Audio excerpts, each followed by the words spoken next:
Hey guys, welcome sa Janmim TV. Ngayong araw ay tuturo ko naman sa inyo kung paano mag-block ng Wi-Fi QR code sa inyong PLDT ProLink router. Ito ay dahil napakadali lang mag-connect sa Wi-Fi sa pamamagitan ng pag-scan sa Wi-Fi QR code.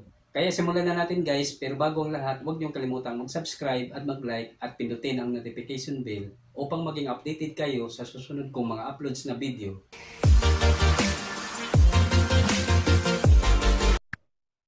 So ganito yan guys, bago tayo magsimula, siguraduhin nyo na nakakonect na yung inyong mga cellphone sa inyong Wi-Fi router. At kung connected na kayo, ang unang gagawin natin ay mag-open ng internet browser. Kahit anong internet browser ay pwede nyong gamitin. So i-click lang natin itong Chrome.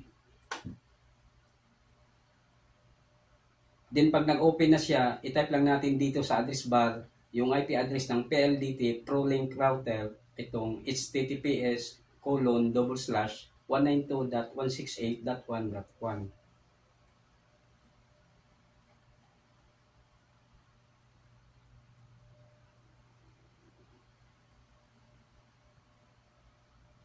Then press enter. So ito yung lumalabas. Your connection is not private. Attackers might be trying to steal your information from 192.168.1.1. For example, passwords, messages, or credit cards. Pero okay lang yan guys at huwag kayong mag-alala dahil router lang ang bubuksan natin. Kaya i-click lang natin itong advanced na makikita natin dito sa baba. Then meron na namang warning dito. This server could not prove that it is 192.168.1.1. Its security certificate is not trusted by your computer operating system. This may be caused by a misconfiguration or an attacker intercepting your connection. Pero sabi ko nga kanina, router lang ang bubuksan natin. Kaya i-click lang natin itong proceed to 192.168.1.1 unsafe. So ayan guys, ito na yung admin web interface ng router. At dito sa account, ang i-type natin ay admin.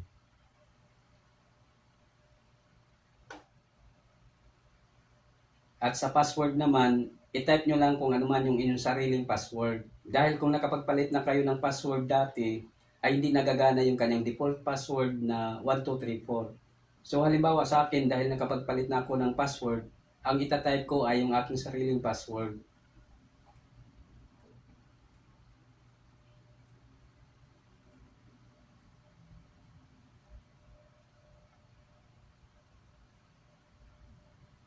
Then i-click natin itong login. So ayan guys, ito na yung dashboard ng PLDT ProLink router. Then i-select natin itong WLAN. Then i-click natin itong 2.4G. Then click Show Active WLAN Clients. So ayan guys, dito natin makikita yung lahat na nakakonek sa ating Wi-Fi router.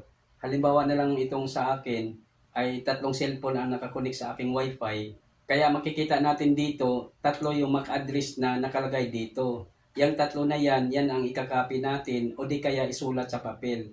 Then pag naisulat nyo na, i-click natin itong close. Then select access control. Then dito sa mode, i-select lang natin itong allow listed.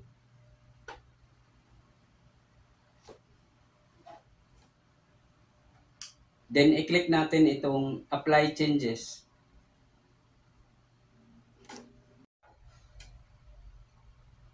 Then dito sa MAC address, ilagay natin yung MAC address ng ating mga cellphone. Halimbawa na lang sa amin, merong 3 cellphone. So 3 MAC address ang ilalagay ko dito.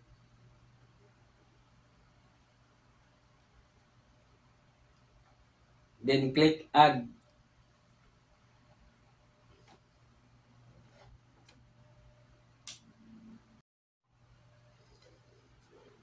Next naman ay yung pangalawang MAC address.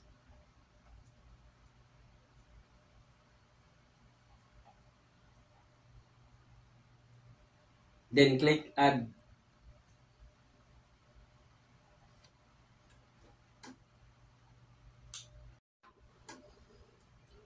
Next naman ay yung pangatlong MAC address.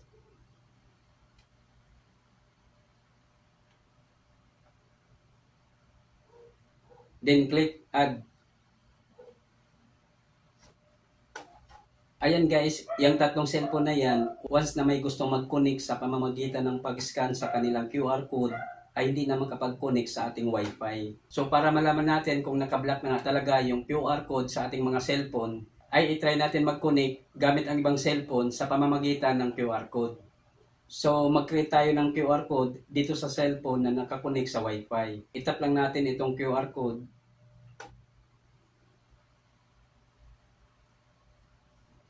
Ayan guys, nakapag-create na tayo ng QR code. At ito yung nakasulat dito.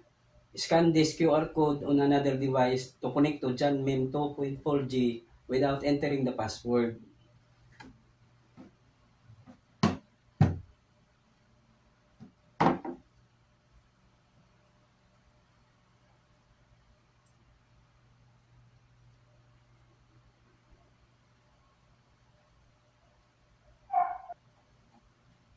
So, itry natin i-connect itong isang cellphone sa pamamagitan ng QR code. So, ayan guys, ang nakasulat dito, connection failed. So, hindi na talaga pwedeng gamitin yung QR code para makapag-connect sa Wi-Fi. So, ayan guys, ganyan lang ang mag-block ng QR code sa inyong PLDT ProLink router. Hanggang dito na lang muna at sana nakatulong sa inyo ang video na ito. Ako po si Rodolfo Membreve Jr. At huwag niyong kalimutang mag-subscribe at mag-like at pindutin ang notification bell upang maging updated kayo sa susunod kong mga uploads na video. Bye!